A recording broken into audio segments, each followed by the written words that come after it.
It was something that was actually drummed into our heads as children. We heard it constantly. Du bist a Ba'al Shem's Einikel. You're a heritage of the Ba'al Shem Tov, a descendant of the Ba'al Shem Tov, and of course that carries with it responsibility. We were never told about the other things, the kavod or the respect, or only about the responsibilities. My grandfather, my father's father, was the last Mezhbizh Rebbe living in Mezhbizh, Grand Rabbi Yitzhak Aharon Korff, and he was born in the Ba'al Shem Tov's house, which his father, Reb Mordechai, had inherited from his father, going back to Reb Baruch. Reb Baruch only had daughters. We have a family tree that I can share with you. The Ba'al Shem Tov's daughter was Udal. Udal had 3 children, Reb Baruch, the Degel Machne Ephraim, and Fegi, who was the mother of Reb Nachman of Braslov. And Reb Baruch had daughters. One of the daughters married the son of Reb Yosef Yampel, who was the son of the brother of the Zvhil Rebbe, Reb Moshe. There were 5 children, and a son of Reb Yechiel Michal, the Zlotchev Magid. And then the line goes down. But my grandfather was the last one actually in Mezhbizh, and then came to the United States in the early 1900s as the first Hasidic Rebbe in the United States, and subsequently brought over all of his cousins, the Skvera Rebbe, the Chernobyl Rebbe, the Talna Rebbe, the Maripola Rebbe. All of the cousins started to gather in the United States in the early 1900s before the war.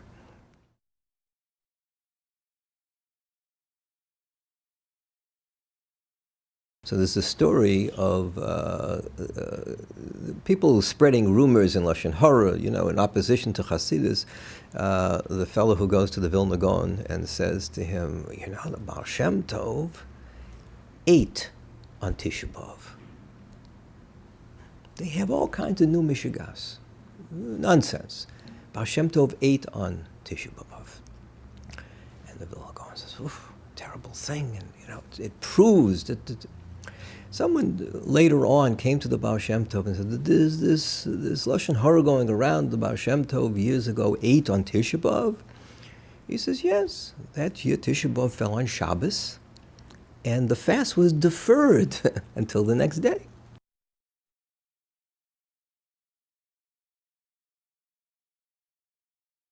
It's difficult to describe. The Ba'al Shem Tov davened with great kavanah, with great intent and focus, which is not always easy to achieve.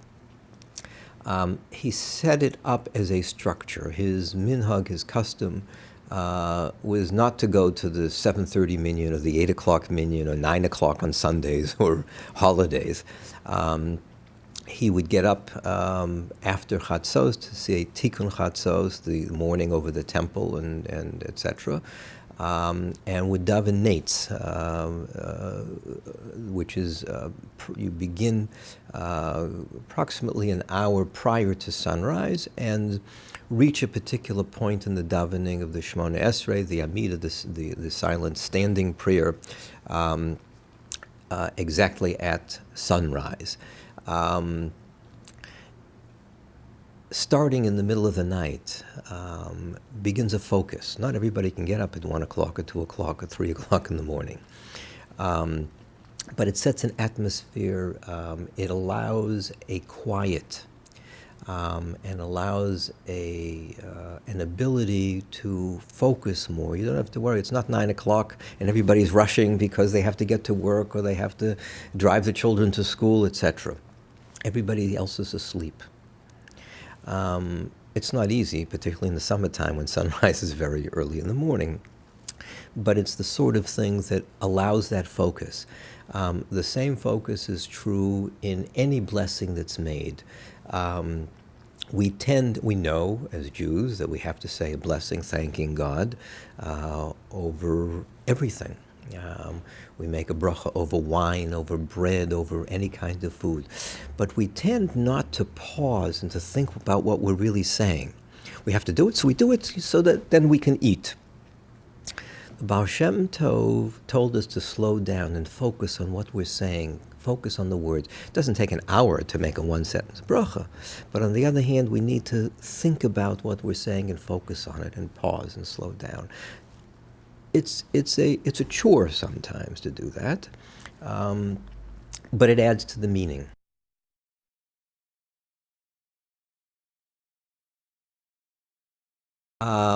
There is a Rebbe and a Rebbe. My 9th grader has a Rebbe in school, a teacher. A Rebbe comes from a Hasidic tradition. A Rebbe is normally, they refer to it as a grand rabbi, not because there's necessarily anything grand about it, but because it's a different function and a different purpose. It's a combination. I remember reading, and I wish I could find the article, maybe you can do some research. In the Jewish press many years ago, there was an article written by a rabbi who started off by saying when he was a young child, he would see printed here and there Rabbi so-and-so and Grand Rabbi, and he couldn't tell the difference, what's a Grand Rabbi was.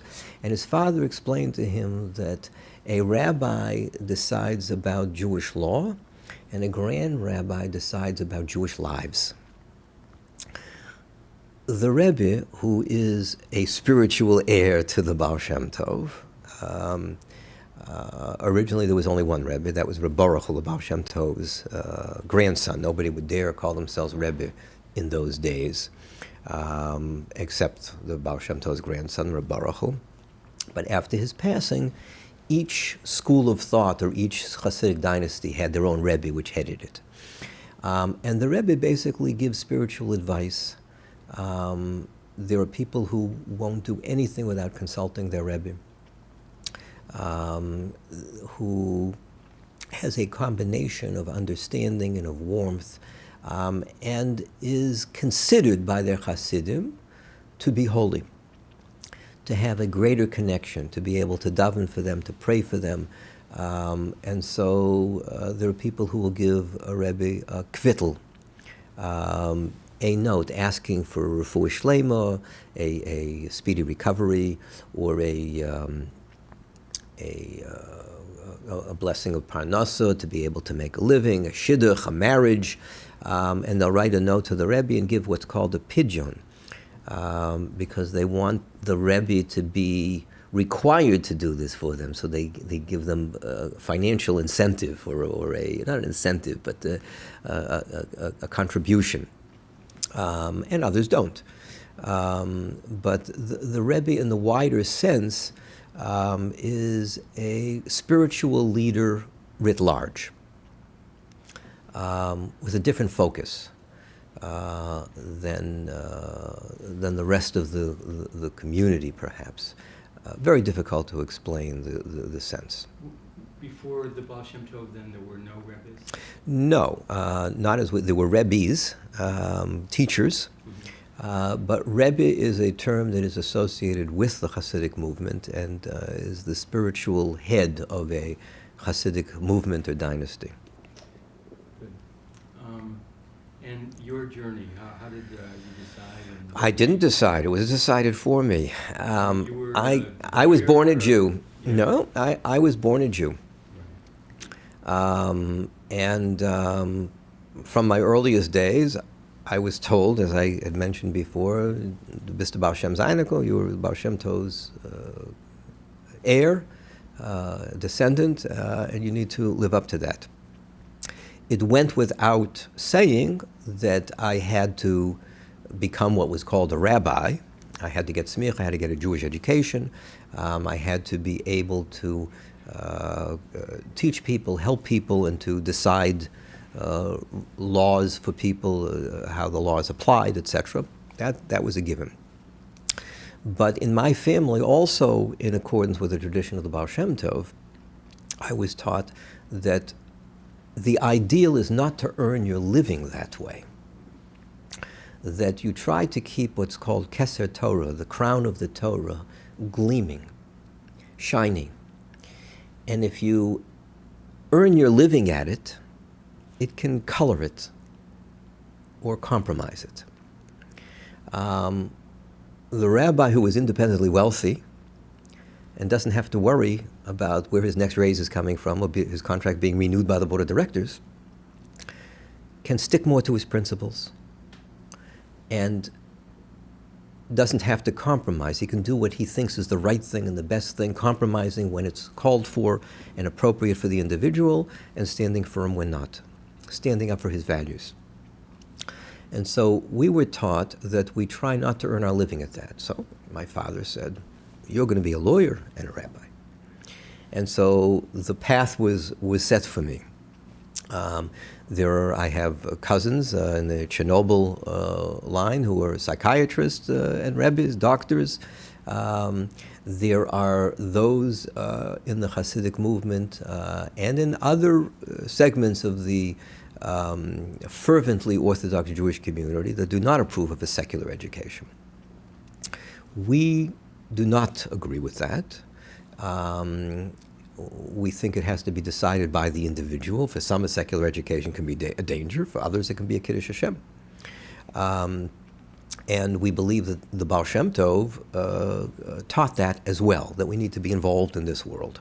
And if you can't be a doctor without having a secular education, and the Rambam was a doctor, it can be a great Kiddush Hashem, a sanctification of God's name, to be an observant Jew, operating in the world, showing people how we should, assuming that we do, behave in the proper way. And so my father, in accordance with his father's wishes and on back, directed my education that it should be a combination of the secular and the... So I went to Columbia University while going to yeshiva. One, so that I would be able to support myself. The other, so that I could live up to my heritage and make my contribution to the community. And so I was involved in a lot of secular things while practicing as a rabbi. In terms of becoming Rebbe, years later, when my grandfather passed away, none of his three sons, all of whom were rabbis, all of whom had congregations, none of them felt worthy to follow in his footsteps. And so it was held in abeyance. At a certain age, my father is the youngest of the three brothers. The oldest of the three, who was the head of the Beis Din, having followed in his father's footsteps, but not Rebbe, approached me and told me that I should be the one to carry on. Very often it skips a generation. The Ba'al Shem Tov was succeeded by his grandson, Rabbi Baruch. And at the time, I believe I was late 20s, early 30s, and had absolutely no interest in doing it. I didn't feel properly motivated, prepared, or worthy of doing it. I had a congregation. I was earning a living in the secular world. And so while I continued to be involved, I was involved in the Beis Din, the rabbinic court, which he headed, and continued in those pursuits. I resisted and sort of pushed it away. Years later, my second uncle, ironically named Baruch, after his great-grandfather, the Rebbe Baruch, the grandson of the Ba'al Shem Tov, called me one day and said he's coming over from the doctors. He'd like to see me right away. And he came directly to me from his doctors, and he said he had been diagnosed with pancreatic cancer and had perhaps 6 months to live. And he had a favor to ask of me. He had accomplished much in his life, but he felt that the one thing that, as he went to meet his father in heaven, meaning his physical father in heaven, that he felt would merit him acceptance, would be to leave an heir for his father. And he said, "You're it. You have to become Rebbe."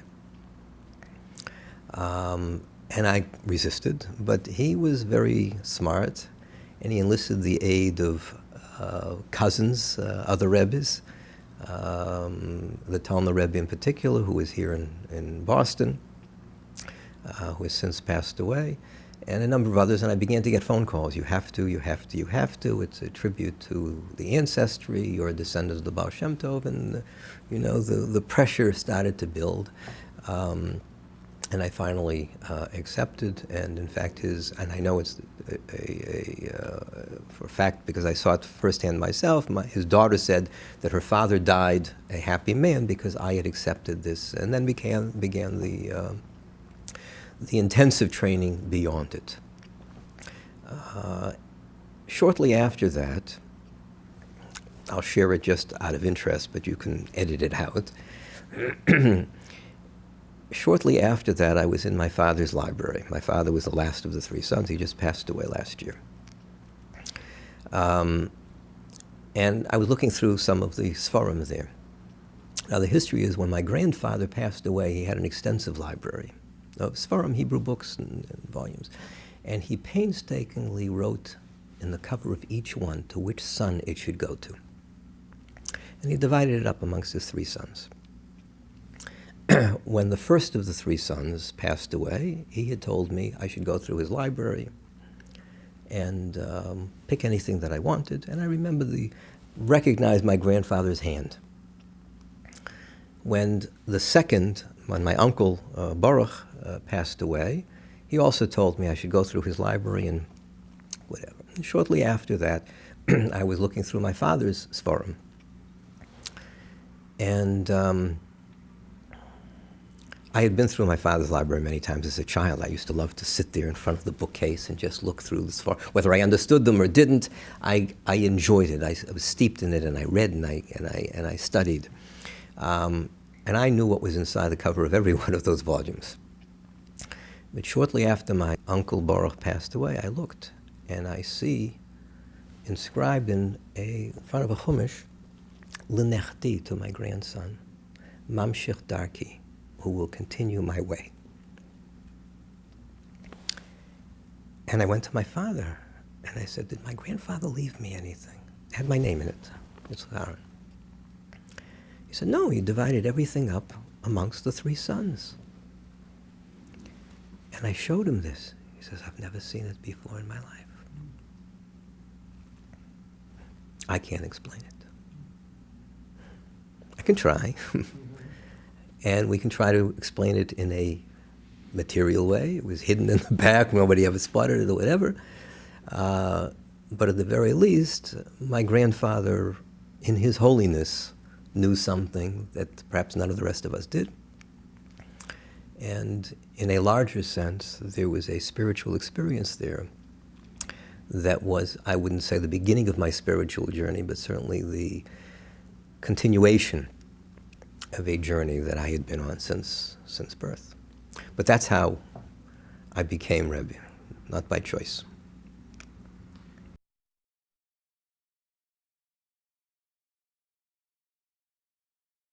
There were thousands of Jews, peasants, who considered themselves Jewish, barely kept Shabbos, barely kept kosher. Living was very, very hard. They still identified as Jews, but the hierarchy, the rabbinate, the yeshivas didn't consider them. I mean, they may have considered them Jewish from a halachic standpoint, but didn't see any worth in them. So everything was very rigid. And that was part of the major cataclysmic change historically, that the Ba'al Shem Tov provided a place for these people to come together to worship as equals.